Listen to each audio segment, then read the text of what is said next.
Hello, I'm the Angry Spork, and today we're returning to the Brave and the Bold run by J. Michael Straczynski with artists Jesus Saez and Brian Miller. This installment features two heroes that some readers may not be aware were close pals. I know I wasn't. It's the intergalactic cop with a ring so technologically advanced it may as well be magic, and an agent of cosmic order that just uses straight-up magic. But first, a little context. A guy called the Gray Man had, centuries ago, been tasked by the ethereal Lords of Order to absorb the dream energy of those on the verge of death. This meant Gray Man was stuck in an alternate dimension, while he had duplicates called Gray Men collect this energy on Earth. Eventually Dr. Fate and the Justice League International got involved when Gray Man got sick of his job and started taking healthy folks' dream energy, twisting reality in a small town. When dozens of people started appearing in their underwear in high school classes they hadn't attended in years, word started to spread pretty quickly. In JLI number 7, after a fight that rendered the team unconscious, Gray Man's sense of victory was cut short when fate transported the both of them to the home dimension of the Lords of Order, which is where our story today technically kicks off. I'm taking issue with Brave and the Bold, Volume 3, number 30, featuring Green Lantern and Dr. Fate. So let's see if this comic makes us want to turn the page, or turn our heads.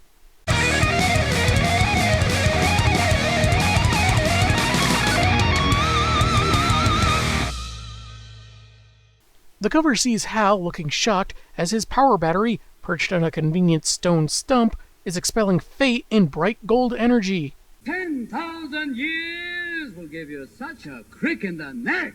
In a scene recreated from JLI, Gray Man tries to blame his actions on Shiny Head, but the glowing blob ain't having it. Collecting dream energy was meant as an honorable gift, a blessing, even if GM saw it as a kind of punishment.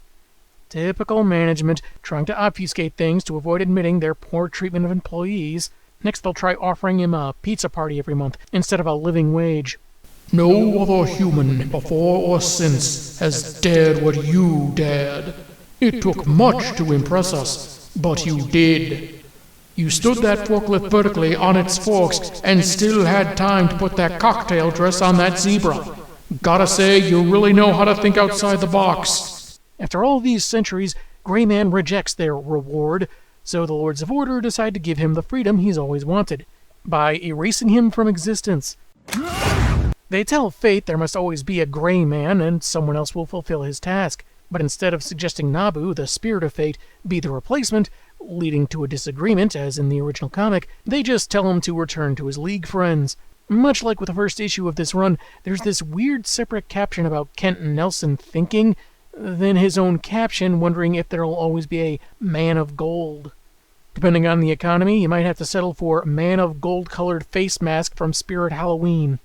Returning to the material world and brushing off Blue Beetle's suggestion of thanking the League for their help, Fate takes off to attend to other matters, specifically pondering questions in space on a splash page, looking at the planets, and featuring a really cool lens flare. Somewhere J.J. Abrams is getting a sudden sense of giddy euphoria, and he doesn't know why. Hal happens by on his way to Oa for a surprise visit, keep the Guardians on their toes, and mentions being told about Fate abruptly leaving after dealing with Gray Man. Seeing him look as if he's got the weight of the universe on his shoulders, he asks if he's okay. The Doc isn't sure, saying he's in between. In between what? I have not yet decided. In between jobs, in between binge-watching seasons of Adventure Time, in between gorging on Haagen-Dazs. The sky's the limit, really. He thanks his longtime friend for his concern, but doesn't want to delay him any further, so they shake hands in solidarity before parting ways. You have always been a friend to me. And I always will be. Even if you're having personal problems, or if, I dunno, I slaughter my fellow Lanterns for more power and become a supervillain, we'll always be best pals. A lifetime later, Jordan is injured on an alien planet, his ring charge too low to make it to the next hospitable world. He arrived knowing this place had been lifeless for over a century, but should have known its now extinct warlike populace would have left behind defenses to ward off space tourists, like a massive swarm of insectoid robots. One cut his lower abdomen with a poisoned blade, and it must have been pretty fast-acting stuff, too, because he immediately feels woozy, so the ring shoots him across the planet for safety, where he lands next to a convenient tarp to dress his wound. The most hygienic place to find clean bandages, out in the open of a barren wasteland where life has been extinguished for over 100 years. No idea how long I was out, only that when I came to, the ring was nearly out of charge. I keep forgetting to close my apps when I'm done using them. I know it's a problem, and I'm working on it. He figures those bots must get their power from somewhere, and maybe he can use that to send out a kind of distress signal, but he's too wounded to move very far. Dying for the greater good against a stronger foe, that would all be fine, but this accidental death doesn't sit right by him. He doesn't want to go out stupidly. Drowning in tapioca pudding while wearing a bear suit. That's the death for me. He asks the ring if there are any power sources nearby, and it detects one, inside itself, and out emerges Dr. Fate, greeting the lantern and saying it's been a while. I've heard of people living rent-free in your head, but this is ridiculous. Technically, this is a fragment of Kent Nelson's soul, projected into the ring when they shook hands, hence that little twinkle. Seeing the Gray Man get unmade reminded the sorcerer how expendable and replaceable he and his heroic allies are to the larger forces for which they fight, so he wanted to use this part of himself to catch a brief glimpse of the future, after it emerged at the right time, and Hal's ring, having a weakness to yellow, offered a stealthy opportunity to make this happen. He's using his power to stay in this moment and ease Jordan's pain a little when the pilot mentions that in this future time, a problem with Nabu's power disrupted the spell keeping Kent Nelson and his wife Inza young, leading them to rapidly age until they passed away. My modest research suggests this was covered in Dr. Fate number 1, dated July 1987, while Justice League International number 7, where we saw events repeated earlier, is dated November 1987. Despite J.M. DeMatteis writing for both books, it's not unheard of in this medium for chronology to get a little wonky because of some publishing issue, scheduling snafu, or what have you. This news seems to trouble Fate, but they've got bigger problems, like some scouting drones finally zeroing in on Hal. Kent dispatches them pretty easily, but he doesn't have the power to fight off the larger fleet on the way. Furthermore, he has no intention of doing anything with the information about his death, which Jordan wants him to reconsider. Maybe the past is set in stone, but when this fragment returns to the whole of Kent himself, it'll be the present for him, and his death may be prevented. They start getting philosophical. Kent's sense of predestination versus Jordan's free will. The Magic Man says that all the exercise of will must eventually yield to fate itself, setting people where they're meant to go, giving life order and meaning. I choose to believe what I was programmed to believe. By contrast, the Ring Bearer suggests that destiny and the like may be training wheels that are necessary for a time, but can be removed so free will can take over. If retcons have taught us anything, is that you can't change that a bad idea was published, but you can correct things and make it so they essentially didn't happen going forward. If certain people were smart. Admitting he would be tempted to change what happens, and because what is may be changed but what was cannot, Nelson decides to use the rest of his power not to send this fragment back to his past self, but to stay and protect Hal. Taking off his mask, Hal pleads that he's gotten out of tough spots before, but Kent's death hit his friends real hard, and this is his one chance to survive. Not to mention, by not going back, tangentially dying to save GL, he's exercising his free will to go against what he intended to do, which was to see how the future looks, and I assume Ding Dong Ditch one of his archenemies. Jordan doesn't want to mourn his friend all over again, and begs him to use this knowledge to prevent whatever causes the loss of power. You mourn because you know this is the last time we will speak, but I rejoice because I am speaking to you now in this moment. To hear that raunchy knock-knock joke you never got around to telling me. Looking downright majestic, almost like this panel may have been based on some religious artwork, Fate reasons that he's meant to be here, at this critical time, to help the Lantern. He encases the Emerald Enforcer in an orb of magical energy, which will send him to Oa to get treated. But Hal just realized something. I never had a raunchy knock-knock joke. I only said I did as a joke. The spell that maintained Kent and Inza's youthful vitality wasn't as strong as usual, like Fate lost some of himself. No one could figure out why, but this act may be it. This fragment being used up to save Jordan, not returning to the larger whole, could be what permanently dooms him, ensuring his own death. After a moment's pause, Kent removes his helmet, and spins a yarn about an ant who heard the sky was falling, so pointed its tiny legs upward to hold the sky in place. Like that ant, Kent will do what he can.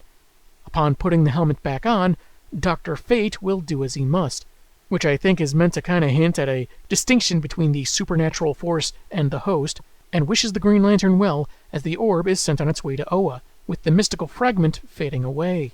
Back to the dock in the past, having waited an hour for his simulacrum to return, which should have happened mere moments after it left. I knew I should have written down that tracking number. Perhaps there was no future to find, or his fragment found something not meant to be revealed. But whatever the case, he figures it's for the best. The whole exercise of peeking into the future was him hoping to prove he mattered more than the Gray Man, enough to continue. It was all for vanity, and vanity is always destructive.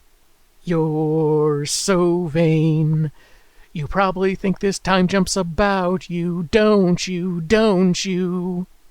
The time we have is what we have, he muses, however we choose to spend it. No higher calling could there be, no greater destiny than to live to the fullest in service of those we love. Between living today and dying tomorrow, there lies joy. And the comic ends on him gazing back at the earth, thinking that's not a bad deal at all. That was Brave and the Bold, number 30, a much more thoughtful and philosophical tale than the ones that preceded it in this run. Not a whole lot of action, and if you aren't read up on the friendship between Kent and Hal, maybe it won't resonate very much. Yet the genuine emotion at work is undeniable. Two good people with very differing views on the larger questions in life, the paths to walk along it, and what may drive it. Both seem to come from personal experience, so both appear to be reasonable and informed, in their own way. Jordan prefers to be the master of his own destiny, while Nelson literally works for higher entities which concern the very concept of fate. Just like the Doctor of Doctor Who concerns the very concept of the rock band The Who. Theirs is a kind of clash between personal want and grander need. Hal and the other heroes would love for Kent to avoid his death, and deep down, the Sorcerer probably does too, be with his wife again. He was at least unnerved enough by seeing a fellow magical agent get destroyed that he was curious if, for all his loyalty to the Lords of Order, he would end up sharing a similar outcome.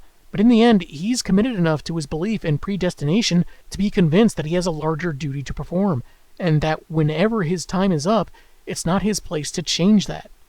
Though he and Inza would end up coming back a few years later, around or shortly before the 0-hour event, meaning the bulk of the story seems to take place sometime before that. Are we sure the Lords of Order aren't just winging it? It does seem to passively retcon the nature of Kent's death, not definitively saying it was because he magically lost a part of himself in the future, because it's just a theory Hal has, but it does offer the possibility, sort of a take it or leave it if you want. Other than that, it adheres pretty closely to what I've read of the JLI comic it samples, while exploiting a few gaps to make its own story work into the canon. And pretty cleverly so, I think. And I think one positive that's worth pointing out is that while it heavily references events in an older comic, you don't have to have read it to understand what's going on. It gives you as much information as you need to understand Dr. Fate's existential crisis, as it were. The art remains consistently well done. Nice work on the alien designs on both the drones and the ancient alien architecture, and very subtle special details here and there, like the faint appearance of a brow on the helmets of fate. Excellent touch. Though I still don't get the separate captions preparing us for characters' inner monologue. Seems more appropriate for something without a visual element to it, like a novel or teleplay. I like this comic just fine, but I could see why some might find it a bit dull. I don't have much of an attachment to either character, so not only do I not have as much of an interest if it had featured certain other heroes, I also would not have any expectations that a fan of GL or Fate might. Still, I don't see a whole lot wrong with it. Tune in next week because it's Taking Issue's 400th episode. Though I'm really not sure what to review, since my hundreds have always concerned Cassandra Cain, and there's nothing I could think to focus on regarding that character. Nope, not a thing, only extension of that awful clone I keep shooting, and what is something but— Oh my son of a—